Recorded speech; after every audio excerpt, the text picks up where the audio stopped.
Sebelum kita lihat lagi ke firman Tuhan, mari kita satukan hati, kita berdoa. Selamat pagi Bapa di surga, Tuhan terima kasih kalau Engkau adalah Allah yang setia, Allah yang begitu mengasihi kami Bapa. Kami bersyukur kalau kami boleh mengerti tentang kebenaran firman-Mu, boleh mendengarkan itu semua dan punya kesempatan untuk bisa merenungkannya juga Bapa. Karena kami tahu hari ini ada begitu banyak kebenaran di dunia ini Bapa. Tetapi tidak ada satupun yang kami benar-benar tahu manakah kebenaran yang paling benar. Tetapi Bapa, berkat firman-Mu kami bisa belajar kebenaran yang orisinil, kebenaran yang sejati Bapa. Dan itu menjadikan satu kesempatan untuk kami Bapa di dalam hidup kami. Untuk kami bisa membangun iman kami, untuk kami terus percaya ke dalam kebenaran-Mu. Bapa, sebentar kami juga akan mau melihat lagi, kami mau mendengarkan dan merenungkan lagi firman-Mu Bapa. Bantu lembutkan hati kami, biarlah setiap firman yang kami dengarkan hari ini betul-betul bisa menjadi relevan dalam hati kami bisa mengerti itu semua dan membantu kami sehingga kami bisa terus bertumbuh di dalam iman kami kepada Engkau. Urapi juga hamba-Mu ini Bapa, agar kira setiap kata-kata yang keluar dari mulut saya bermanfaat untuk membangun jemaat. Terima kasih Bapa di surga, hanya di dalam nama-Mu, di dalam nama Putra-Mu kami berdoa dan mengucap syukur. Amin. Oke.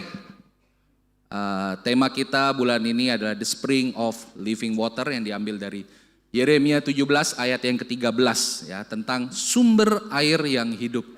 Ya, seperti yang kita tahu bahwa di kitab Yeremia ini Yeremia tuh hidup di zamannya Raja Yosia. Betul ya? Raja Yosia itu adalah raja kerajaan Yehuda terakhir yang melakukan reformasi untuk kerajaan Israel. Ya, enggak, sejarahnya itu aja udah. Ya, tetapi intinya kalau kita rangkum ya kitab Yeremia, di situ ada Tuhan mendisiplinkan bangsa Israel melalui pembuangan. Ya, jadi kita juga jadi tahu dari kitab Yeremia ini bahwa Tuhan yang di perjanjian lama itu bukan Tuhan yang pemarah, ya, yang benci sama Israel, yang dia mau menghukum Israel, bukan, hanya mendisiplinkan. Karena apa? Karena meskipun Israel berada di pembuangan, tetapi Tuhan tetap menyertai bangsa Israel selama ada di pembuangan. Kita tahu ya ada ceritanya Esther, ada ceritanya siapa lagi? Sadrak, Mesak, Abednego, ya, Daniel. Ini orang-orang yang ada di pembuangan. Dan kita bisa lihat meskipun mereka ada di pembuangan, tapi Tuhan tetap menyertai mereka. Jadi itu adalah bukti bahwa Tuhan bukan marah, bukan benci, tapi Tuhan lagi mendisiplinkan bangsa Israel melalui pembuangan itu.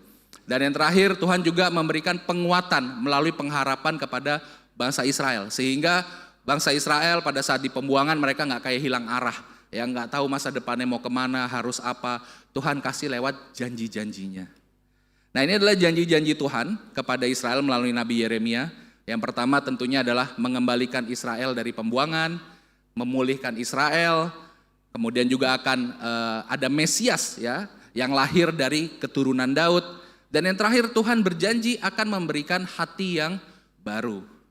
Nah, mungkin kalau dari semua janji-janji ini, ya saya bayangin kalau saya jadi orang Israel. Janji yang terakhir ini yang paling gak penting. Ngapain, buat apa? Saya di pembuangan, yang saya butuh ya saya dipulihkan keadaannya. Dikasih hati yang baru tuh buat apa? Nggak penting. Ya. Itu yang apa namanya yang saya pikir, saya rasa. Dari semua janji ini yang paling bikin gak semangat yang mana? Yang ngasih hati yang baru lah. Karena hati yang baru ini untuk kepentingan Tuhan, bukan kepentingan saya kan? Karena katanya dikasih hati yang baru supaya kita bisa jadi umat yang taat. Supaya kita bisa mengenal Tuhan. Buat kepentingannya Tuhan lah, bukan kepentingan saya. Jadi ini yang paling gak menarik. Nah, judul khotbah saya hari ini adalah The Spring of a New Heart. Jadi kita mau belajar ya. Kenapa kita perlu hati yang baru? Apa itu hati yang baru? Oke, kita lihat di Yeremia 24 ayat yang ke-7. Aku akan memberi mereka suatu hati untuk mengenal aku, yaitu bahwa akulah Tuhan. Mereka akan menjadi umatku dan aku ini akan menjadi Allah mereka. Sebab mereka akan bertobat kepadaku dengan segenap hatinya. Ya, jadi Tuhan janji mau ngasih suatu hati yang untuk mengenal aku, hati yang baru. Kalau saya ada di pembuangan, posisi kelaparan, kalau hati ampela saya nggak apa-apa. Masalahnya ini hati yang baru. Nggak ngaruh Tuhan gitu ya. Hati ampela boleh Tuhan. Tapi kalau hati ini apa? Buat apa? Sate usus boleh Tuhan. Saya lapar. Betul ya? Jadi kenapa harus ada hati yang baru? Nah, poin saya yang pertama adalah source atau sumber. Kita lihat ya. Oke. Nah, kenapa Israel butuh hati yang baru? Yang pertama, Hati Israel yang lama itu sudah sangat sulit untuk bisa setia. Kita baca di Yeremia 2 ayat 13 dibilang 2 kali ya bangsa Israel mengkhianati Tuhan. Kemudian apalagi hati yang lama udah gak responsif lagi sama tegurannya Tuhan. Ya, jadi kalau kita mau baca Yeremia supaya bisa relate ya, karena gini, kitab Yeremia itu kesulitannya adalah karena dia tidak ditulis secara kronologikal. Dia ditulisnya tematik. Jadi kalau kita baca kita bingung. Lah ini mundur lagi, ini maju. Loh kok ini Yosia, loh ini Zedekia. Ini zaman siapa sebenarnya? Bingung ya. Karena dia tidak ditulis berdasarkan kronologi, dia ditulisnya berdasarkan tematik. Jadi inti dari kitab Yeremia bukan tentang ketepatan sejarahnya, meskipun bisa dilihat ya dari sisi sejarah juga. Tetapi intinya adalah apa yang Tuhan mau berbicara melalui Nabi Yeremia. Jadi alasan penulisannya dengan pemikirannya seperti itu, makanya dia nggak kronologikal. Nah, jadi kalau kita baca Yeremia, kita bisa baca juga di 2 Tawarik 36, itu adalah satu pasal itu adalah saat-saat terakhirnya kerajaan Yehuda ya, Yerusalem ibu kotanya, itu sebelum akhirnya mengalami kehancuran. Dan kita juga bisa baca di 2 Raja-Raja, ya 2 Raja-Raja mulai dari pasal 23 kalau saya nggak salah sampai 25 ya, itu disitulah saat-saat terakhir kehancurannya kerajaan Yehuda. Tetapi Yeremianya sendiri dia sudah ada mulai pelayanannya ketika di zaman Raja Yosia. Nah, jadi kalau kita baca di 2 Tawarik 36 ini, Tuhan tuh mengirim banyak nabi, sudah banyak dikirim nabi-nabi, dikirim utusan-utusan sampai dengan 2 Tawarik ini ya, sudah banyak. Tapi setiap utusan Tuhan, nabi-nabi yang dikirim, Israel malah hina mereka, diolok-olok, mereka nggak mau dengerin. Bahkan ada yang dipenjara, disiksa ya, mau dibunuh, itu yang mereka lakukan. Padahal nabi-nabi ini menyampaikan teguran. Kalau kamu gak nurut nanti begini hukumannya, konsekuensinya seperti ini. Tapi udah gak responsif hatinya. Ya, mereka tidak melihat itu sebagai satu teguran yang mereka harus memberikan respon yang sesuai. Terus apa lagi? Hati Israel yang lama itu penuh kepalsuan. Jadi kalau kita lihat di Yeremia 7 ayat 9 sampai dengan 11, ini lagi zamannya Raja Yosia ya, jadi dia mundur. Zaman Raja Yosia itu dia melakukan reformasi. Jadi sebelum Yosia, ayahnya itu adalah raja yang jahat. Ya, jadi dia menyembah berhala, terus penyembahan kepada Tuhan itu tidak dilakukan, bahkan hukum Taurat hilang. Ya, tetapi di zaman Raja Yosia, akhirnya hukum Taurat ditemukan lagi setelah mungkin kurang lebih kalau saya nggak salah 40 tahun hilang. Ya, Raja Yosia menemukan lagi hukum Taurat, dia menyucikan bait Allah. Ya, kemudian dia mulai mengadakan ritual lagi untuk Allah Israel, termasuk mengadakan Paskah kembali. Tetapi kemudian Tuhan tegur, karena apa? Karena orang-orang Israel, rakyatnya, Raja Yosianya baik memang, hatinya baik ya. Bahkan Yeremia itu meratapi ya ketika Raja Yosia mati di medan pertempuran. Raja Yosianya baik, tetapi rakyat Israelnya, meskipun mereka melakukan penyembahan secara ritual kepada Allah Israel, tetapi mereka juga masih menyembah Allah lain. Dan mereka masih terus hidup di dalam dosa. Jadi hati yang lama itu penuh kepalsuan. Kita lihat di situ hatinya Israel ini ya. Mereka sibuk menjalankan ritual ibadah, tetapi hidupnya nggak berubah. Jadi ibadahnya nggak ada efek, nggak powerful sama sekali. Kemudian apa lagi? Hati yang lama itu penuh keegoisan dan kekejaman. Kita bisa baca di Yeremia 7 dan juga di 2 Raja-Raja 21. Ini ada Raja Manasye. Raja Manasye ini adalah anaknya Yosia kalau saya nggak salah ingat ya. Manasye ini raja yang sangat kejam. Dia nggak takut sama Tuhan. Dia merubah apa yang sudah direformasi oleh Yosia, itu dibatalin lagi semuanya. Bahkan mereka kembali melakukan pemberian persembahan ya kepada Baal, ya kepada allah-allah lain, bahkan mengorbankan anak-anak. Termasuk Raja Manasye ini, dia sendiri mengorbankan anaknya menjadi korban bakaran untuk allah lain. Bayangin ya, jadi itu hatinya tuh udah kejam banget dan egois banget. Kenapa kita bilang egois? Mereka melakukan persembahan itu kan untuk keuntungan mereka. Demi mereka mendapatkan apa yang mereka mau, untuk mereka mungkin impian mereka, ketentraman mereka, kenyamanan mereka. Jadi mereka bilang, demi dapatkan itu, gak apa-apa, anak saya ini saya korbanin aja, bakar aja hidup-hidup, gak apa-apa. Itu gimana hatinya ya? Jadi itu hati udah sangat-sangat kejam sekali. Akhirnya di Yeremia 17 dibilang bahwa hatinya Israel itu sudah membatu. Ya, jadi dia udah keras banget, udah nggak bisa lagi dilembutkan. Inilah alasannya kenapa akhirnya Tuhan bilang Israel butuh hati yang baru. butuh hati yang baru. Tapi masalahnya orang yang hatinya membatu, sadar atau enggak kira-kira? Enggak, keseringan enggak sadar. Karena apa? Hati yang keras itu isinya memikirkan diri sendiri terus. Nyaman enggak? Nyaman. Enggak usah mikirin orang lain, mikirin konsekuensi tindakannya dia, enggak usah. Semuanya semuanya tentang dia pusat dari dunia. Hatinya membatu, jadi nyaman. Sehingga apa? Bisa jadi akhirnya tidak sadar orang bahwa hatinya sudah keras. Nah, yang jadi pertanyaan saya waktu saya menggali ini, jadi hati yang baru yang dijanjikan Tuhan ini, itu kapan dikasihnya? Apakah hati yang baru ini adalah tujuan akhir seorang Kristen atau Israel? Atau hati yang baru ini dikasihnya di depan sebagai bekal? Yang mana? Itu kan yang jadi pertanyaannya. Kalau dibilang bahwa dikasihnya di akhir, ya, lagi mana? Tadi kita lihat udah gak responsif hati kalau udah keras. Udah gak responsif lagi. Kalau dikasihnya di awal, kok kita masih sering ketemu ya? Orang Kristen sama orang Kristen berantem, katanya hatinya udah baru.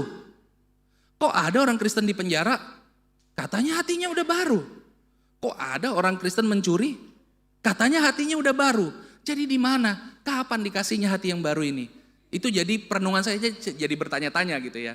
Saya selalu kalau nggak lihat Alkitab tuh berusaha menjadi bodoh supaya pertanyaan-pertanyaan kayak gini keluar. Jadi saya kosongin terus saya mikir, kalau udah dikasih yang baru, logikanya yang saya lihat, enggak tuh, masih banyak orang berantem, masih banyak orang marah-marah, masih banyak orang saling menyakiti. Jadi kapan hati yang baru ini? Nah, kita lihat. Yesus katakan di Matius 23 ayat yang ke-26, "Hai orang Farisi yang buta, bersihkanlah dahulu sebelah dalam cawan itu, maka sebelah luarnya juga akan bersih." Kita tahu ini adalah satu perumpamaan ya, tetapi kalau Tuhan Yesus ngomong seperti ini, artinya apa? Berarti Tuhan bilang, kamu jangan sibuk ritualnya dulu, jangan sibuk pelayanannya dulu, bersihkan dulu hatimu. Hatinya dulu yang diberesin.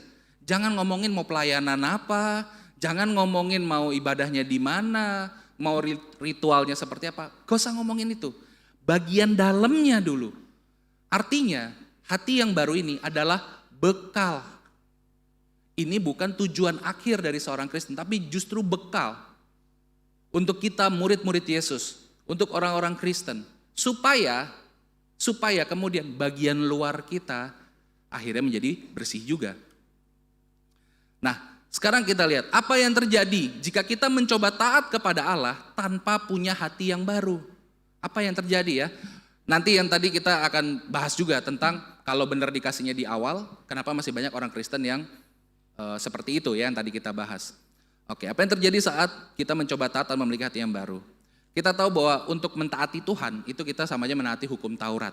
Hukum Taurat tergantung pada dua tapi satu peraturan, yaitu kasihi Tuhan Allahmu dan kasih sesamamu. Itu aja inti dari seluruh hukum Taurat. Nah, kita belajar di Alkitab bahwa ada dua jenis ya orang yang kaum yang kita bisa belajar. Yang pertama adalah orang-orang yang fokus menggali Gaurat Tuhan. Ya, menggali Tauratnya Tuhan. Nah, ini akhirnya menjadi seperti ahli Taurat. Dan kemudian yang kedua, ada orang yang fokus untuk menegakkan Tauratnya Tuhan. Ini menjadi orang Farisi. Kita lihat ini di zamannya Tuhan Yesus. Ahli-ahli Taurat, mereka menggali dan menggali. Mereka punya pengetahuan yang sangat luas. Tapi praktekin enggak? Belum tentu. Pengetahuannya aja luas, karena ketertarikan mereka bukan melakukan Tauratnya, tapi memahami Tauratnya. Dia gali. Jadi saat teduh terus tiap hari, gali firman. Sementara orang Farisi kebalikannya. Gak perlu tahu banyak ayat, 1-2 ayat yang penting dilakukan. Nah, pernah dengar? Ya, itu orang Farisi. Ya, jadi mereka sibuk untuk melakukan. Pemahamannya belum nyampe sebenarnya. Ngerti-ngerti banget mah enggak, yang penting lakukan aja. Dan mereka juga sibuk apa? Memastikan orang lain juga melakukan. Jadi orang Farisi itu senang apa? Menghakimi dia. Bro, kamu gak pakai helm, masuk neraka kamu. Baru dengar saya itu. kita masuk neraka. Kenapa masuk neraka? Lupa pakai helm Tuhan, ya Allah. Ya, apalagi? Gak bayar pajak, masuk neraka kamu. Kamu itu orang Farisi. Tanpa pengertian yang mendalam, tapi mereka mau melakukan. Sebenarnya tujuannya baik ya, tujuannya baik. Nah, tetapi nggak bisa, artinya apa? Artinya harusnya kita menjadi ahli Taurat dan juga orang Farisi dong. Jadi kita punya pengertian yang mendalam dan kita melakukan apa yang kita mengerti itu. Betul ya? Harusnya jadi kita jadi ahli Taurat dan juga ahli orang Farisi. Tetapi sudah ada namanya Paulus. Paulus adalah ahli Taurat di bawah bimbingan Gamaliel. Dan dia adalah anak seorang Farisi dan dia juga seorang Farisi. Jadi Paulus adalah seorang ahli Taurat dan orang Farisi.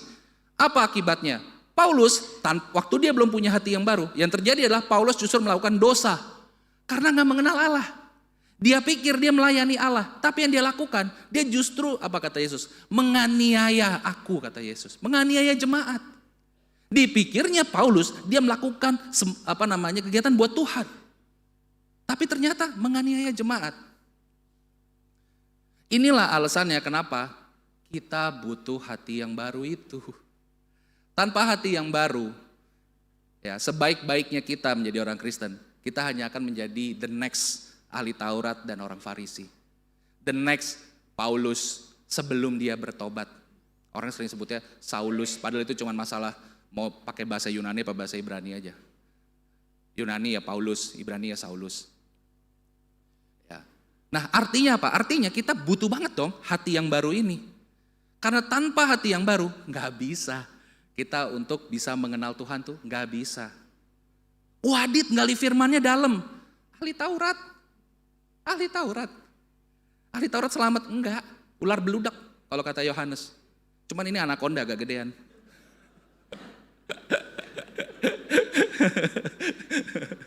Ya. Kamu nggak saat teduh. Kalau gitu Bible study-nya nggak usah dilanjutkan dulu. Kamu saat teduh dulu. Kalau belum saat teduh kita nggak usah lanjut Bible study. Farisi. Farisi kenal. Farisi. Nggak ada yang selamat. Jadi gimana sekarang pertanyaannya? Tadi awalnya kan kapan? Kapan ternyata dikasih di awal. Oke dikasih di awal. Terus gimana? Pas dibaptis kah? Kenyataannya pas dibaptis, emangnya waktu kita dibaptis ada yang berubah? Misalnya kita tadi punya utang banyak, terus dibaptis, selesai baptis, lunas hutangku. Semua orang bakal masuk Kristen kayak gitu caranya. Enggak. Yang tadinya marah-marah, dibaptis begitu, selesai dibaptis, tiba-tiba, wah lemah lembut, murah hati. Kan kagak ada. Enggak ada. Jadi gimana dong? Artinya, orang udah dibaptis sekalipun belum tentu. Ngeri ya. Belum tentu dia dapat hati yang baru itu. Jadi gimana? Oke. Inilah yang kedua, poin saya yang kedua. Ini adalah spirit atau roh. Kita lihat ya. Yohanes 16 ayat 7 sampai dengan 11. Saya hanya merangkum, menyimpulkan. Silahkan baca sendiri ya. Tapi kurang lebih Tuhan bilang, Roh Kudus akan mengisafkan dunia akan dosa, kebenaran, dan penghakiman. Jadi dibilang bahwa Roh Kuduslah yang akan menginsafkan dunia. Kita tahu bahwa semua orang yang mau mendekat kepada Tuhan, dengan konsep kemah suci, pertama kali mau masuk kemah suci apa? Harus kasih korban bakaran. Betul ya? Artinya apa? Pertobatan. Kita tahu. Dan Tuhan bilang bahwa pertobatan di seluruh dunia ini, itu adalah kerja dari Roh Kudus ternyata. Karena Roh Kudus bekerja dengan dua cara. Yang pertama adalah illuminate atau menerangi dari luar. Ini cara kerja Roh Kudus di Perjanjian Lama. Perbedaannya apa? Kalau Roh Kudus belum tinggal di dalam hati seseorang, maka Roh Kudus bisa pergi. Kita tahu itu kejadian sama siapa? Saul. Ya, Daud di Mazmurnya juga dia pernah bilang, Tuhan jangan ambil rohmu yang daripadaku. Daud pun takut kalau roh Tuhan pergi. Karena dia masih bisa pergi. Karena belum tinggal di dalam diri kita. Dia hanya di luar. Makanya sekarang kita mengerti ya. Kalau kita lihat di Perjanjian Lama ada Simson yang begitu kuatnya. Ya begitu kuat, tapi karena dia nggak obey sama Tuhan, hilang kekuatannya. Ya ada Salomo yang begitu bijaksananya. Tapi meskipun dia bijaksana, kok hidupnya nggak sesuai firman Tuhan. Betul ya? Kenapa? Karena Roh Kudusnya belum tinggal di dalam. Masih cuman di luar. Jadi kalau hari ini kita melihat ada orang bisa melakukan mujizat, apakah itu tanda bahwa Roh Kudus itu tinggal di dalam dia? No. Itu bukan tanda. Itulah kenapa ada Matius 7. Di akhir zaman akan ada orang-orang yang berseru kepadaku, Tuhan, Tuhan, bukankah kami sudah bernubuat dalam namamu? Mengusir iblis dalam namamu, melakukan mujizat dalam namamu. Apa kata Tuhan Yesus? Aku tidak mengenal engkau. Orang yang pernah mengalami kejadian spiritual, mengalami karunia roh, belum tentu sudah menerima roh itu. Karena memang Roh Kudus bekerja di dalam kita semua. Roh Kuduslah yang mengumpulkan kita di ruangan ini, bukan karena hati kita baik. Saya masih ingat dulu ya, saya waktu ketemu sama Jul, orang yang mengajar saya Alkitab di rumah sakit, saya yang minta ajarin dia Alkitab. Dan banyak orang yang bilang berarti memang saya mencari Tuhan. Berarti memang Adit ini hatinya baik, makanya dia minta belajar Alkitab.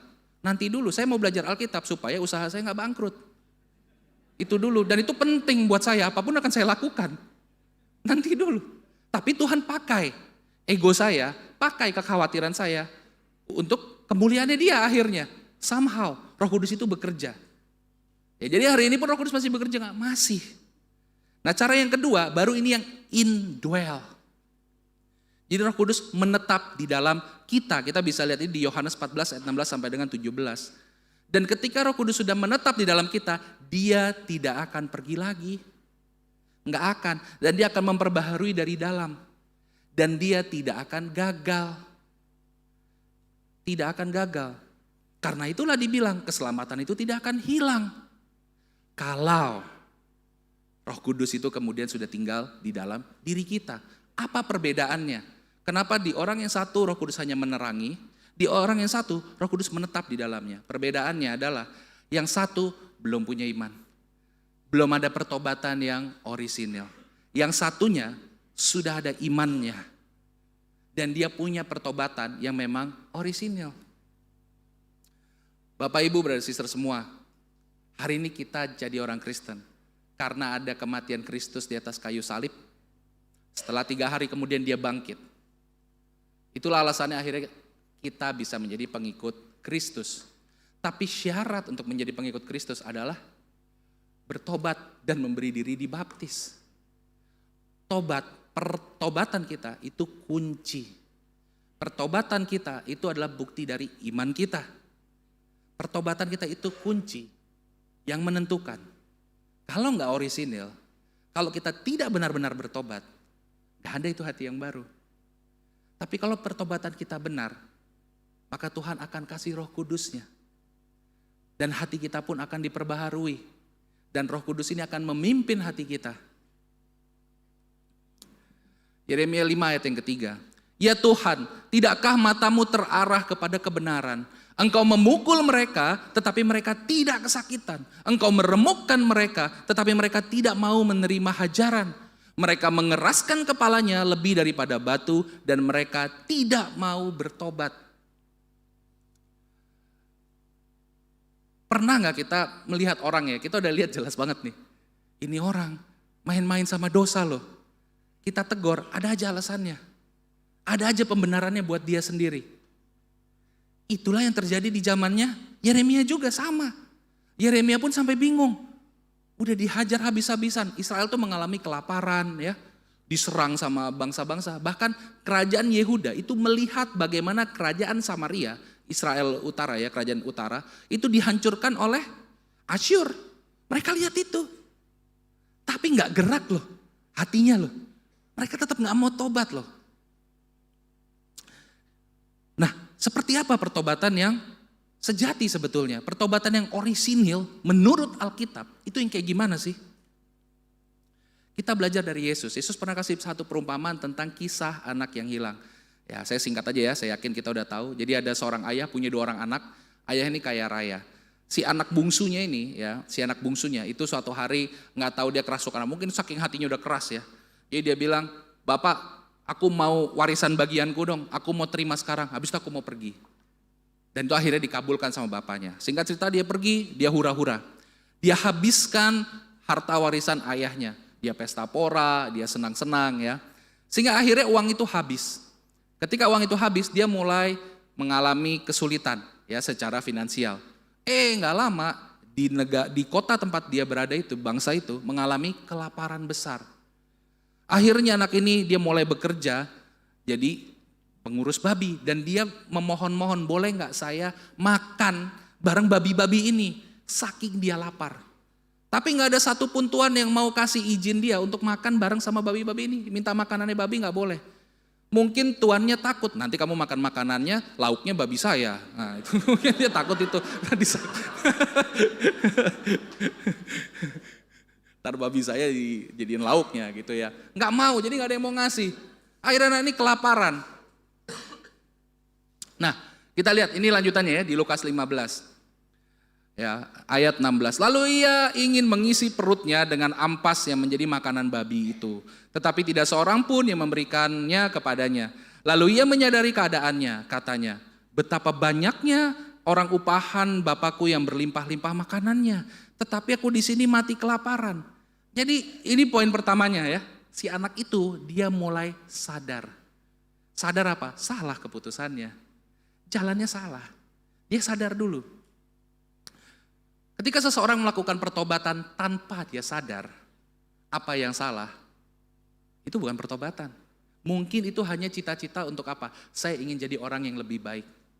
Bro, tolong bimbing saya di jemaat, bimbing saya di gereja kamu. Saya ingin jadi suami yang lebih baik. Saya ingin jadi istri yang lebih baik. Saya ingin jadi ayah atau ibu yang lebih baik.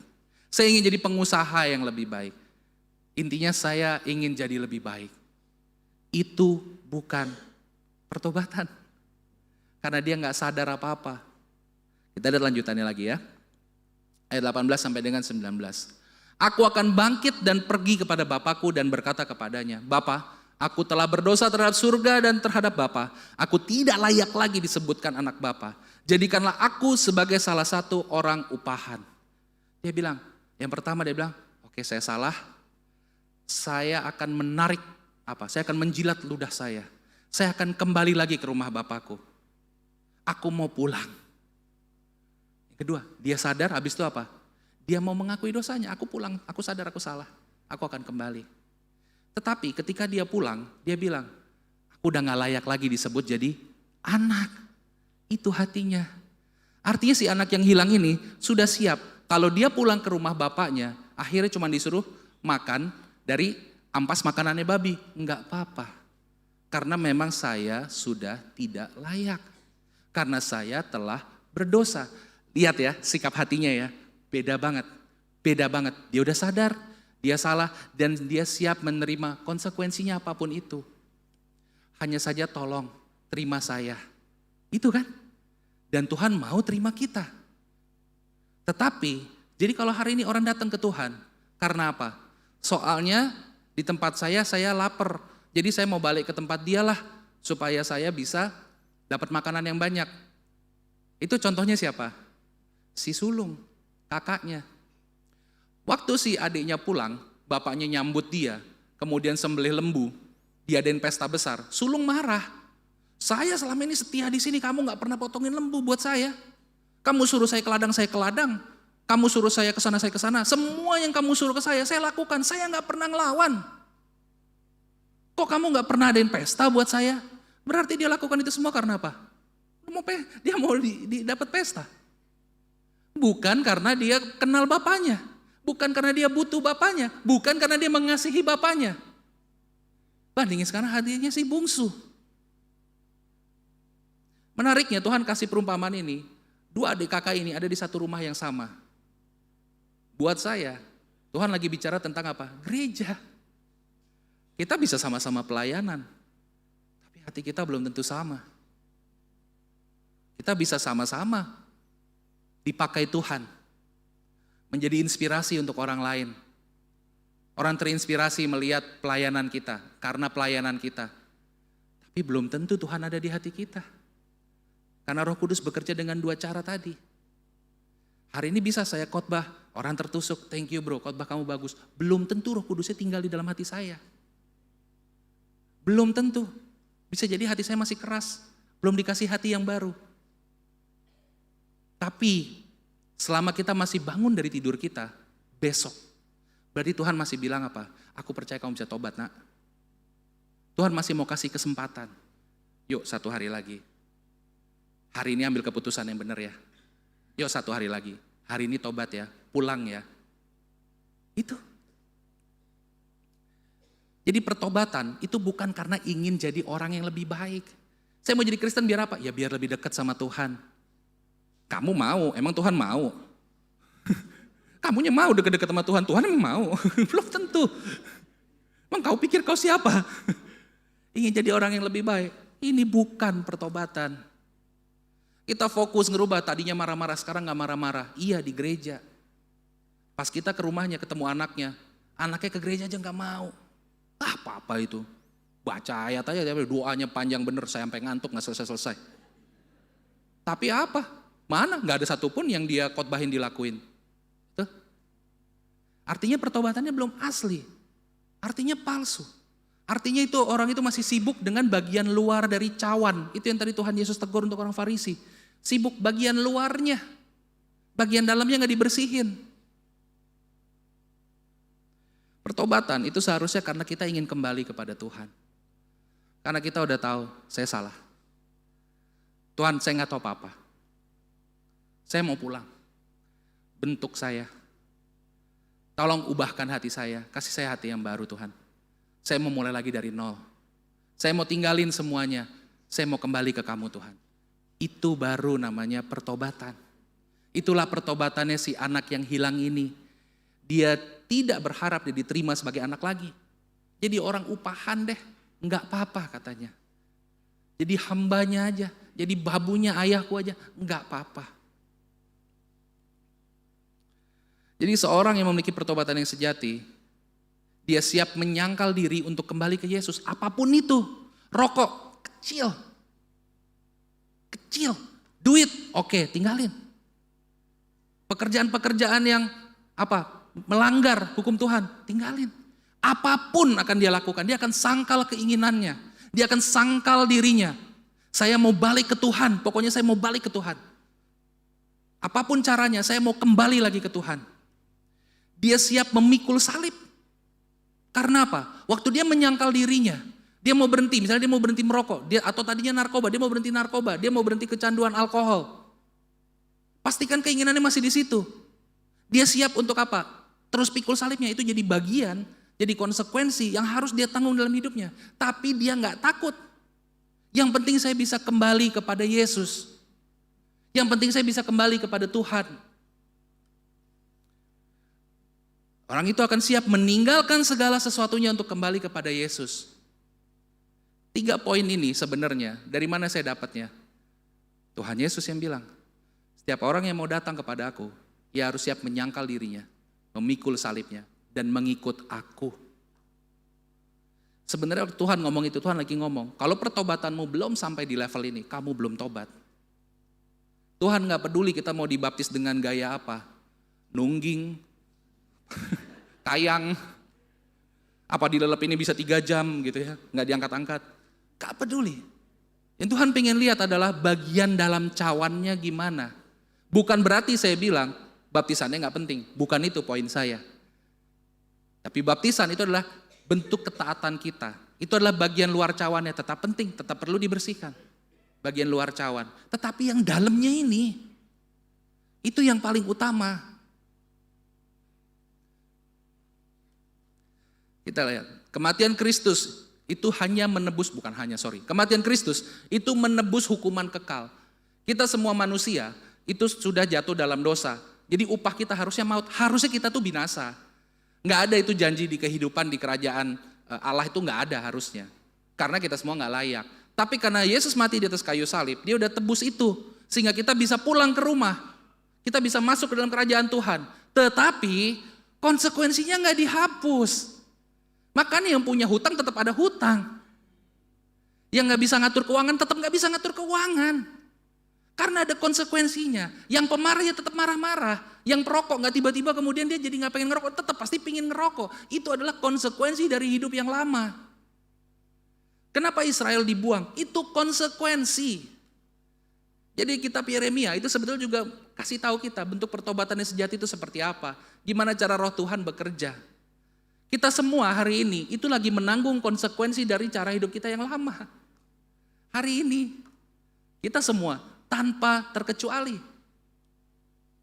Dan kita harus siap menanggung konsekuensi itu untuk apa? Untuk kembali ke Tuhan. Kita harus siap diajar untuk kita bisa mengikuti Yesus. Ditegur demi kita bisa ikut Yesus. Diperbaiki tingkah laku kita demi kita mengikuti Yesus. Diubah pikirannya demi kita bisa mengikut Yesus. Kita harus siap ini semua. Tahu dari mana bro? Ini adalah 4 manfaat dari firman Tuhan. Mengajar, menyatakan kesalahan, memperbaiki kelakuan, dididik dalam kebenarannya Tuhan. Sehingga kalau kita datang ke Yesus dan kita masih gelas terisi, belum siap, belum dikosongin, belum siap diisi lagi sama Tuhan. Gak bisa. Gak bisa. Itu belum sejati pertobatannya.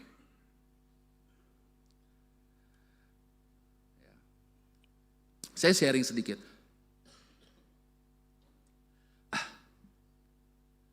Sorry. Air hangat. Oh habis ya udah. Sorry. Saya sharing sedikit ya. Beberapa waktu lalu kan saya kena serangan jantung ya. Dan akhirnya saya pasang ring, saya udah pasang 2 ring. Nah setelah itu saya harus kembali lagi ke Penang untuk bisa pasang ring yang berikutnya. Nah sebetulnya mungkin orang banyak yang tanya, kenapa nggak pakai BPJS bro? Ya saya nggak bisa jelaskan di sini, tapi ada alasan sendiri. Thank you. Ada alasannya ya, saya nggak akan bahas di sini. Jadi saya harus balik lagi ke Penang untuk pasang ring yang ketiga ya. Nah pada saat itu asuransi yang diberikan dari gereja itu udah kepake buat pasang ring yang pertama, betul ya, yang 2 ring pertama, sehingga sudah berkurang. Jadi udah gak cukup lagi untuk pasang ring yang berikutnya. Nah saya kebetulan punya asuransi pribadi ya, yang sudah berapa tahun lah saya ada di sana. Nah saya berharap ketika itu cair, itulah saya pakai buat bayar biaya pengobatan saya. Yang terjadi adalah saya ingat waktu itu dia mundur dan akhirnya ada satu hari itu saya ingat Sabtu pagi ya, saya dapat WhatsApp, dia ada email juga, intinya klaim asuransi saya ditolak. Nah tetapi pada saat itu saya udah beli tiket, karena udah mundur, saya harusnya pasang ring ketiga itu bulan November. Ya November harusnya, karena dia bilang 1 bulan balik lagi. Nah jadi November, tapi itu udah Desember. Nah jadi saya pikir, terus tiketnya kan naik terus harganya ya. Jadi saya pikir udah ini saya mau beriman, pasti cair asuransinya. Nah jadi saya beli aja lah tiket pesawatnya, saya belilah tiket pesawat PP. Di Desember itu, tapi yang terjadilah asuransinya nggak cair. Itu saya dapat kabar itu Sabtu pagi. Wah, tentunya saya sukacita sekali ya dengar kabar itu. Sukacita, lebih bersukacitanya lagi apa? Hari Minggu itu ada ibadah Natal 2 kali. Paginya di Teens Ministry, malamnya di Citra Raya. Saya bilang perfect, bagus nih, cakep. Tiba-tiba saya rohani gitu kan, wah Tuhan mau murnikan saya lagi. Percaya nggak? Enggak ya, saya juga enggak. Emang enggak gitu ceritanya. Maaf ya, saya sambil minum. Nah, singkat cerita akhirnya saya bergumul, saya khawatir. Saya cuma doa sama Tuhan, Tuhan besok saya akan 2 kali khotbah Natal di 2 audiens yang berbeda. Tolong jangan saya jadi batu sandungan. Saya tahu ini saya ke-trigger ya, saya struggle sekali. Saya bersyukur 2 Natal itu saya khotbah dua-duanya dan itu bisa berlangsung dengan lancar ya, Tuhan sertailah. Karena waktu itu momennya nggak gampang sebenarnya ya, kan Natal kan wah sukacita, wah asuransiku ditolak gimana, nggak nyambung. Ya hari Senin datang, aduh mulailah itu ya doa dan puasa. Saya mau maksa Tuhan gimana caranya, pokoknya ini tiba-tiba diterima gitu atau apalah, duit jatuh dari langit, nggak apa-apa Tuhan. Saya udah tahu Engkau luar biasa kok Tuhan. Saya nggak akan kaget kalau tiba-tiba saya melek, nah duitnya ada di sini Tuhan. Saya nggak apa-apa. Iman saya nyampe Tuhan. Ya, gitu ya, jadi gitu. Jadi saya berharap, tapi nggak ada yang terjadi ya. Senin malam meeting, ya terus kemudian Selasa saya ministry seperti biasa sampai malam dan mungkin itu ya, jadi waktu Selasa itu memang agak malam, saya pulangnya sampai rumah itu sekitar jam setengah 12, jam 12 malam, saya lagi capek-capeknya. Dan hari Rabu, ya hari Kamis pagi jam 2 pagi itu saya harusnya flight ke Penang, ya pergi ke bandara. Nah jadi itu udah tinggal 1 hari, karena itu udah Selasa malam kan. Pressure-nya makin kerasa, tekanannya makin kerasa, makin bergumul banget. Sebenarnya saya ada tabungan dalam bentuk investasi yang saya cicil dari awal saya masuk ke pelayanan. Tetapi saya mau pakai itu sebetulnya awalnya dulu itu mau buat saya amit-amit gereja ada apa-apa, saya ada cadangan buat buka usaha. Itu ya, nih maaf nih. Saya akan cerita tentang kebusukan hati saya, tolong jangan jijik. Tolong jangan jijik. Saya open nih. Lagi vulnerable ya, jangan dihina. Ya, kali-kali ada apa-apa sama gereja saya ada tabungan supaya jangan ngulang lagi kayak dulu tuh bangkrut sampai nggak ada duit, saya nggak mau balik. Tuhan 500.000 dulu cukup, sekarang enggak kayaknya. Itu yang saya pikir. Tapi yang berikutnya adalah itu juga untuk biaya kuliah anak saya. Ya, karena untuk tahun ini Axel anak saya akan masuk kelas 3 SMA. Jadi tahun depan dia akan mulai kuliah. Kalau kita mau dapat universitas yang murah kan bayarnya tahun ini ya. Gitu supaya dapat gelombang 1. Nah, jadi waktu itu waktu saya pulang malam itu, memang kondisi fisik lagi capek, saya udah tahu. Saya tuh punya rules kalau capek, nggak usah mikir, tidur aja. Tapi gimana? Itu udah hidup di dalam saya. Kekhawatiran itu hidup seperti Roh Kudus yang memancar, memberikan sumber air kematian. Worry banget ya, saya khawatir banget. Saya ketemu dengan beberapa brother, udah bro gak apa-apa pakai aja dulu, Tuhan pasti akan cukupin kamu gak usah khawatir. Dalam hati saya, khotbahku juga gitu sih, tapi ini sudah memancar ini. Kok beda ya pas lagi ngalamin. Dan waktu itu yang membuat saya merasa sangat gagal, kalau sampai uang itu dipakai, itu kan harusnya buat kuliahnya si Axel. Saya ngerasa saya gagal banget jadi seorang ayah. Ya, dan aduh itu gak enak. Akhirnya saya ketiduran di tengah kekhawatiran itu. Makin masuk alam bawah sadar dah tuh ya. Dengan saya ketiduran. Dan hari Rabu tiba-tiba demam tinggi. Saya demam tinggi sampai 40 derajat dan gak mau turun-turun ya. Singkat cerita saya masih berharap bahwa hari Kamis paginya waktu saya harus berangkat saya paling gak udah agak turunan ya sehingga saya bisa berangkat ke Penang. Tapi gak bisa ya sehingga akhirnya itu di cancel. Kita gak jadi berangkat ke Penang. Dan itu membuat saya makin terpancar lagi kekhawatiran itu, tiket pesawat udah beli bolak-balik loh gitu. Udah gak ada duit, tiket pesawatnya angus, aduh. Terus Jessica bilang, tapi ini sebenarnya bisa di refund gitu. Oh di refund bisa berapa? Ternyata kalau dibaikin 60.000, ya gak usah diurus aku bilang. Gak usah diurus, ribet banget 60.000. Gak usah diurus. Nambahin urusan aja saya pikir. Saya struggle berat ya, tapi Tuhan bekerja. Jadi waktu itu posisinya adalah saya sangat lemah ya secara kerohanian dan juga secara fisik, secara hati semuanya lemah. Saya keluar aslinya, saya tuh introvert sebenarnya. Gak ada yang percaya, gak apa-apa. Saya asli introvert. Jadi saya menutup diri, masuk dalam cangkang. Saya gak cerita ke siapapun. Tapi kemudian akhirnya Tuhan bekerja, ya ban motor saya pecah. Nah sedangkan istri saya gak kuat kalau harus dorong itu motor ke bengkel. Saya lagi demam tinggi, nggak bisa juga bawa motor itu. Jadi saya telepon salah satu brother yang dia kerja di toko ban ya. Nah, saya telepon, saya bilang bro kamu ada kenalan gak yang bisa suruh ke rumah dan segala macam. Dia kaget, kamu bukannya harusnya di Penang bro? Mau nggak mau dong, kalau udah gitu saya cerita dong. Iya nih nggak jadi pergi gini. Dan brother ini sangat sensitif ya.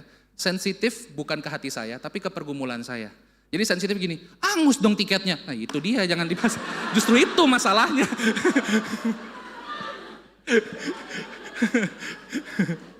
Makin memancar itu itu dia gitu ya.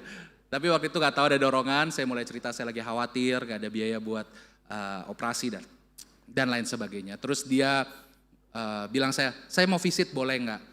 Nah, waktu itu ya saya gimana ya posisinya karena memang ya introvertnya lagi keluar lah, jadi saya nutup diri. Nah kebetulan waktu saya tanya ke polisi toba saya di rumah, ya, istri saya juga bilang, gak boleh, kamu lagi demam tinggi. Oh ya, puji Tuhan, bemperin lah sama istriku gak boleh aku bilang. Istriku bilang gak boleh. Nah tapi ternyata brother ini kemudian dia lapor ke pembimbingnya, ya, dan pembimbingnya mulai pikir cara. Karena pembimbingnya sudah cukup kenal saya, dia tahu dia pasti lagi nutup diri nih orang, lagi self pity gitu ya. Nah, jadi dia pembimbingnya mikir, oh kalau gitu kita bikinin ayam obat katanya. Jadi bikinin obat, terus kita bilang kita mau nganter. Nah tapi ya itu kerja Tuhan ya, jadi waktu orang itu datang bawa obat pasti kita terima dong. Itu waktu Jessica ada jadwal, jadi dia harus pergi. Jadi memang saya sendirian di rumah. Itu cara Tuhan lah. Orang itu datang, biasanya brother sister ini kalau datang, Satu di mobil ya, satu cuman nganterin thank you gitu. Ini enggak, dua-duanya pas saya buka pintu udah di depan pintu gini. Ayo bro gitu. Terus dia langsung, ini ada sop, terus sambil masuk ke dalam rumah. Dia bilang, ini ada yang mempersilahkan loh. Masuk aja orang ini. Dia masuk terus dia duduk di sop. Ya udah duduk, ya udahlah aku pikirkan. Akhirnya ngobrol. Ngobrol, saya gak mau cerita sama dia. Yang saya gak tahu adalah bahwa anak bimbingannya udah kasih tahu ke dia.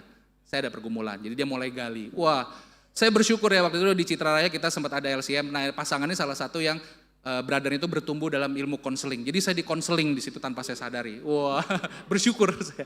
Saya dikonseling, akhirnya keluarlah semua kekhawatiran itu. Waktu kekhawatiran itu keluar, saya bersyukur brother ini bukan menghakimi ya. Dia justru kasih encouragement ke saya dan dia cerita dia pernah ngalamin yang sama. Persis kejadiannya anaknya mau kuliah. Anaknya mau kuliah, dia biayanya habis, sama sekali tidak ada. Tapi somehow Tuhan bekerja, kebetulan istrinya itu di properti ya. Pada saat hari di mana dia harus membayar uang kuliah anaknya ini, itu memang ada properti yang sudah deal, tapi nggak ingat udah berapa kali gitu ya. Tapi hari itu akhirnya mereka itu satu harian di bank dari pagi sampai malam hanya untuk closing. Dan yang mereka nggak pikir adalah ketika mereka terima fee-nya, jumlah fee-nya cukup untuk bayar uang kuliah anaknya, persis angkanya. Itu sharingnya mereka. Dan itu jadi ini ya encourage saya gitu kan. Wah, kayaknya bisa nih saya jadi agent properti gitu. Oh, bukan ya, bukan itu. Emang kalau udah busuk gitu hatinya. Udah, bukan. Yang saya di situ mulai keinget, oh iya ya, Tuhan jaga ya. Nah dari situ saya mulai decide, Tuhan nih aku nggak bisa nih, nggak kuat. Saya tahu iman saya nggak nyampe pada saat itu. Ternyata iman saya belum sekuat itu dan saya butuh ditolong. Nah selesai brother sister ini pulang, saya demam lagi lanjutin ya, kan tadi ketunda tuh demam.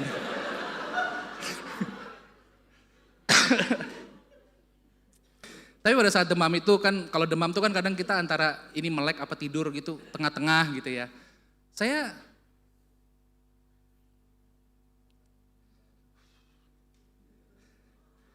dengar ada,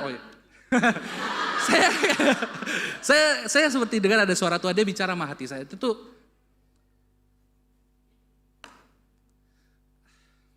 lembut ya, lembut banget.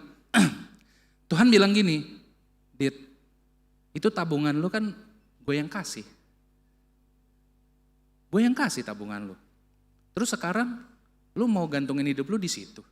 Lu sekarang mau berlindung di balik tabungan itu, enggak di balik gue lagi. Kalau sekarang aku mau ambil itu semua, kamu mau apa? Itu ada kayak gitu. Memancar, enggak ya? Untungnya enggak. Enggak. Tapi setelah saya dapat itu saya jadi langsung, oh iya. Iya ya. Kok saya mau tuker ya? Berserah saya di Tuhan, saya mau tuker dengan berserah di tabungan. Kok saya mau ganti itu ya? Saya tertusuk banget.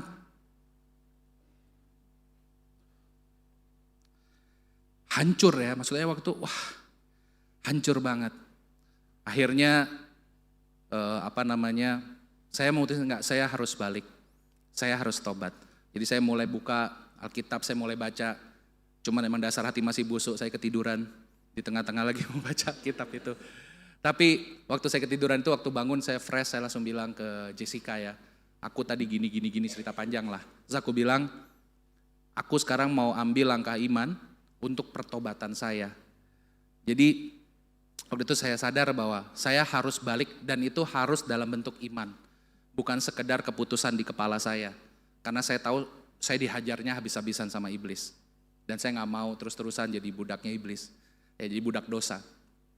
Saya salahin iblis, belum tentu iblis juga sih. Bisa jadi itu sama saya aja. Ntar dia marah, wah difitnah. Ya itu saya lah. Jadi waktu itu saya keputusin, saya bilang ke Jessica, ya. Saya bilang ke Jessica, yuk kita bikin acara bakar-bakaran di Citra Raya. Karena saya tahu ada beberapa keluarga yang mungkin mereka tidak merayakan Natal dan juga Tahun Baru karena pergumulan ekonomi.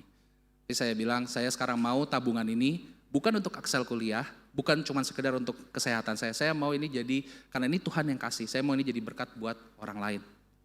Jadi akhirnya kita bikin ya di Citra dan waktu itu saya sumbang beberapa lah ya.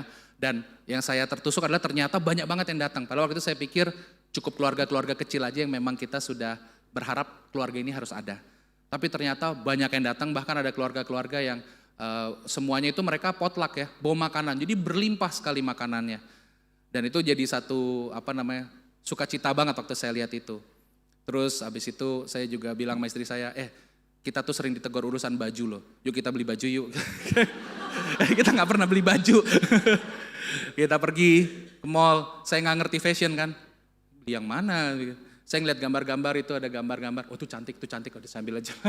Saya ikutin yang ada di gambar. Ini cantik nih, kamu coba pakai ini, saya coba pakai ini. Jadi saya beli baju buat istri saya. Dan pada saat itu saya ngerasa bener-bener udah.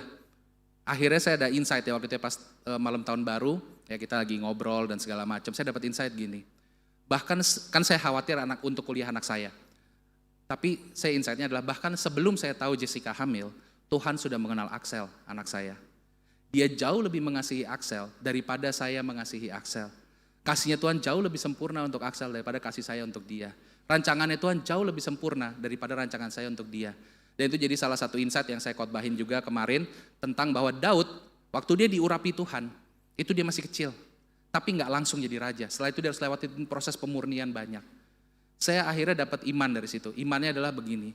Kalau memang pada akhirnya ketika waktunya Axel kuliah saya nggak ada biaya, it's okay. Kalau memang dia harus mundur 1 tahun, it's okay.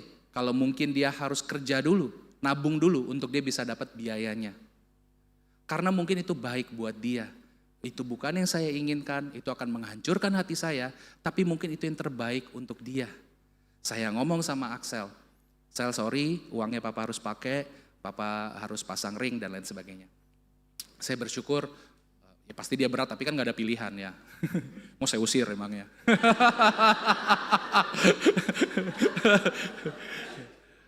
Saya akan berikan seluruh warisan saya, kau pergilah seperti anak yang hilang. Terus dia bingung, kok gak ada? Kan buat pasang ring. Ya itu udah pergilah kau. Gak ada juga warisannya. Ya, saya akhirnya dari situ saya udah berubah. Maksudnya saya merasa saya lebih tenang, saya siap. Nggak apa-apa lah anakku nggak kuliah, nggak apa-apa lah mungkin dia nggak dapat universitas favorit yang dia impi-impikan. Kalau memang Tuhan itu yang mau, yang pasti saya akan lakukan bagian saya, yang terbaik yang bisa saya lakukan. Tapi hasil akhirnya saya pingin Tuhan yang putusin, bukan saya. Karena saya percaya Tuhan lebih sayang dia. Dan akhirnya Januari ya kita baru berangkat ke Penang, sampai ke sana dicek semuanya, dokter bilang, oke, 4 bulan lagi balik. Saya bilang, terus saya nggak pasang ring dok. Kamu mau pasang ring? Dia bilang. Kata dokter, kemarin saya harus pasang ring 1 lagi. Hah? Udah ini bagus, kamu pulang 4 bulan lagi balik sini, dia bilang. Saya bingung, jadi saya nggak jadi pasang ring. Saya nggak jadi pasang ring, saya sama istri saya bingung. Kita bingung karena kita pesan hotel itu untuk besok, bukan untuk hari ini. Jadi hari ini karena harusnya hari ini saya operasi, saya nginep di rumah sakit. Besok baru saya ke hotel, kan gitu ya. Tapi terus ternyata disuruh pulang, saya bilang, di negara orang kita ngapain di sini? Saya bingung. Tapi waktu itu akhirnya saya saking bingung, saya telepon bro Sahat. Bro, aku kata dokternya gak usah pasang ring, gimana? Wah puji Tuhan dong bro, kamu bersyukur. Lah terus saya gimana bro? Saya bingung, saya bilang. Lah ya udah, kamu gimana? Ya saya ini gini. Ya udah kamu liburan aja sana di sana kata bro. Saya nggak kepikir. Dan pada saat itulah keluar, saya ada lembut sekali itu ya. Dia bilang gini, kan gue udah bilang kesusahan sehari biarlah untuk sehari. Lu so tau sih.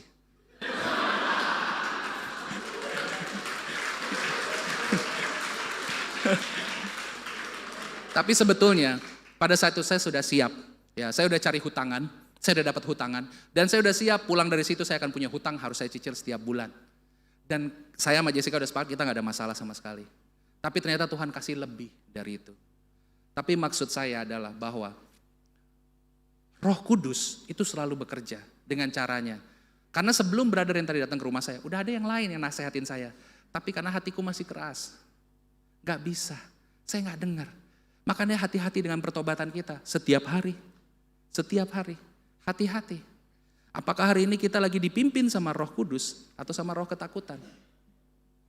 Mungkin hari ini jadi pertanyaan kita, jadi buktinya apa? Kita hari ini dipimpin sama roh yang mana? Mohon maaf ya agak molor waktu khotbahnya.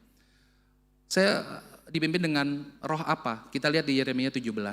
Diberkatilah orang yang mengandalkan Tuhan, yang menaruh harapannya pada Tuhan.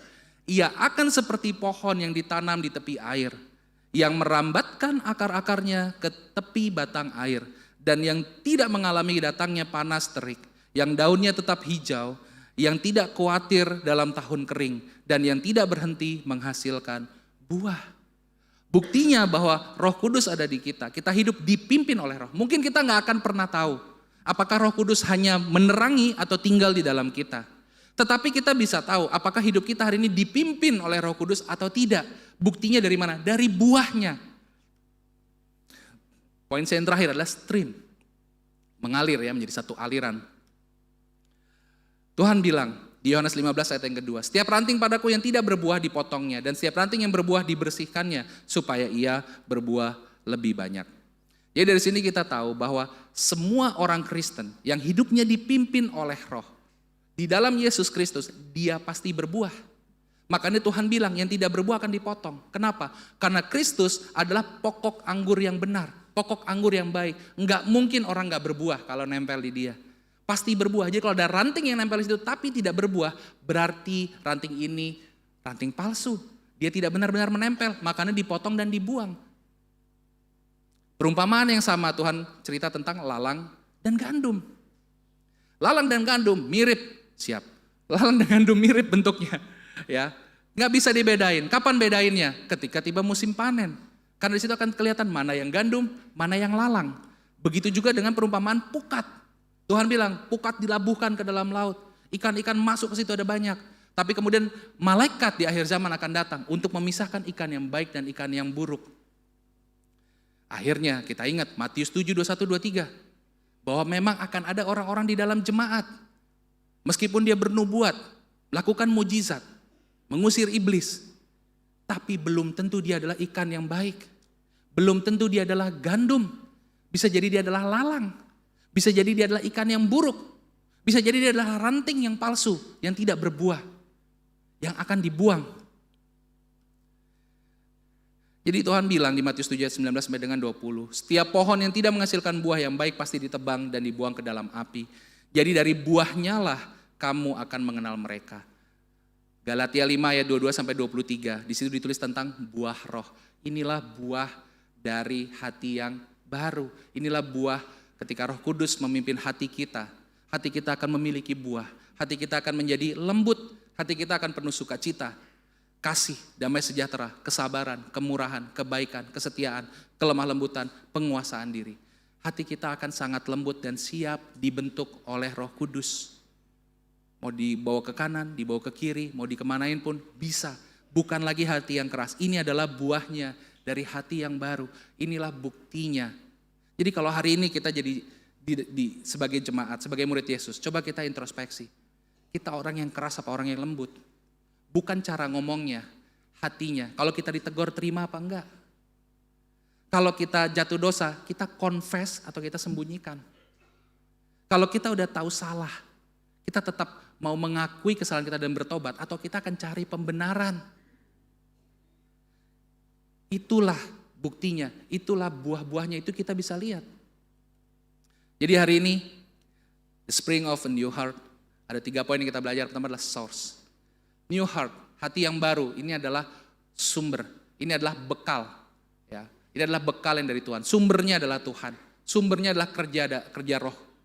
Tetapi hati yang baru, ini yang menjadi tempat di mana kita bisa diperbaharui. Dan juga spirit, roh itu selalu bekerja. Kalau hati kita nggak diperbaharui, kita nggak akan peka sama kerja roh. Jadi kita harus banyak untuk apa? Gali firman Tuhan. Dan juga melakukannya. Supaya kita lebih peka dengan kerja roh. Supaya kita bisa lebih cepat masuk ke dalam pertobatan yang sejati. Dan yang terakhir, berbuah. Kita harus berbuah. Berubah bukan jadi orang yang lebih baik. Kita lihat dari mana? Cara kita memperlakukan pasangan kita. Untuk kita yang ada di Merit Ministry. Itu adalah buah dari hati kita. Cara kita memperlakukan anak-anak kita. Cara kita memimpin di dalam keluarga kita. Itu buktinya. Untuk yang single, cara kita memperlakukan sesama kita. Orang tua kita. Teman-teman kita, lihat dari relasi, karena Tuhan berbicara relasi, bukankah hukum Tuhan, kasihi Tuhan Allahmu dan kasihi sesama, ini bicara relasi, jadi lihat relasi kita. Bagaimana kita memperlakukan orang lain? Apakah kita betul-betul sudah memiliki hati yang lembut? Semoga firman Tuhan ini bisa menyegarkan kita lagi, menyadarkan kita, dan saya ingin ini jadi satu khotbah bukan untuk kita menghakimi siapa yang ikan baik, siapa yang ikan buruk.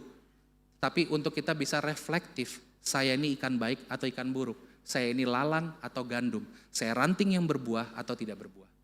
Mari kita satukan hati kita berdoa. Bapa di surga, Tuhan terima kasih karena Engkau begitu mengasihi kami. Terima kasih Bapa, melalui firman-Mu hari ini Bapa, kami diingatkan lagi untuk akan pertobatan kami. Kami diingatkan lagi untuk punya hati yang lembut Bapa, hati yang baru, yang itu adalah hadiah dari Engkau. Kami berharap Bapa, kiranya Engkau terus Bapa bantu kami, berikan kami juga keberanian untuk kami mengambil langkah pertobatan yang radikal, pertobatan yang sejati. Dan kiranya Engkau anugerahkan roh-Mu dan juga hati yang baru Bapa, agar kami bisa terus bertumbuh dan semakin mengenal Engkau dengan lebih baik lagi. Terima kasih Bapa di surga, hanya di dalam nama-Mu kami berdoa dan mengucap syukur. Amin.